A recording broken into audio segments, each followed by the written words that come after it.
Hello everybody, welcome to my second video. Today, we will be talking about the tragedy of the SS Cedarville. Unlike the Daniel J. Morrell, which my last video was about, not all ships sink in storms. Some can collide with others, strike a shoal, and anything else. Just a fault in the hull can send it to the bottom. This video will be about a freighter that was involved in the collision. This is the story of the SS Cedarville. Chapter 1: The A.F. Harvey, aka the Cedarville. The Cedarville was built in 1927 by the Great Lakes Engineering Works in River Rouge, Michigan. The ship's maiden name was the A.F. Harvey and served the Pittsburgh Steamship Company, a division of U.S. Steel. In 1928, the A.F. Harvey collided with the whaleback John Erickson in heavy fog. In 1956, the ship was transferred to the Bradley Transportation Company, still owned by U.S. Steel. She was named the Cedarville and kept that name for the next 9 years. Her fleet mate was the Carl D. Bradley. Chapter 2: The Last Load. The Cedarville left Port Calcite at 5:01 a.m. with 35 men on board. She left Rogers City, Michigan, bound for Gary, Indiana, with a load of 14,642 tons of open earth limestone. Limestone is used by steel companies to remove impurities during the blasting process, so it is pretty important. Her captain, Captain Martin Jopik, had received the position in 1964. Elmer Fleming, one of the two survivors from the Carl D. Bradley wreck, had also been scheduled to command the Cedarville when she came out of layup in 1964. Fleming boarded the ship, but a few minutes later, he never sailed again. This was probably because of the current bad weather caused traumatic memories of his previous shipwreck to resurface. Ed Brewster served as a wheelsman under Fleming and stated he was a real nervous person.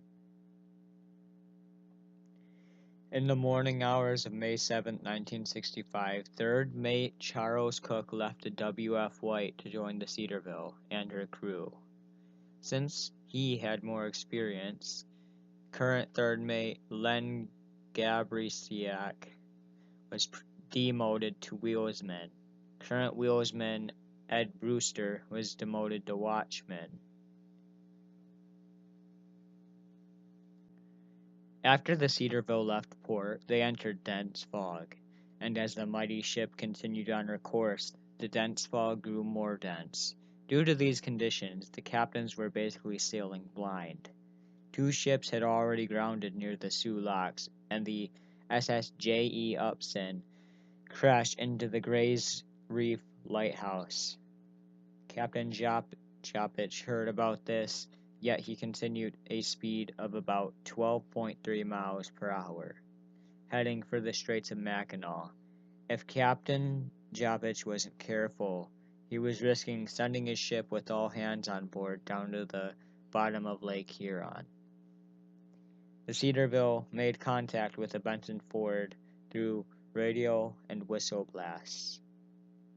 They were able to plan and execute a successful port-to-port passing arrangement. The captain was warned that the Topdelch Ford was approaching and reminded that she had, quote-unquote, nearly run us down a few minutes ago. Chapter 3: The Collision. 1 mile east of the Mackinac Bridge, the Cedarville collided with the MV Topdelch Ford as a result of a miscommunication. Since ocean-going vessels are prepped for the ocean and to break ice, the Topdelch Ford sustained very minor damage. However, the Cedarville sustained major damage, with the front of the Topdelch Ford creating more damage below the water.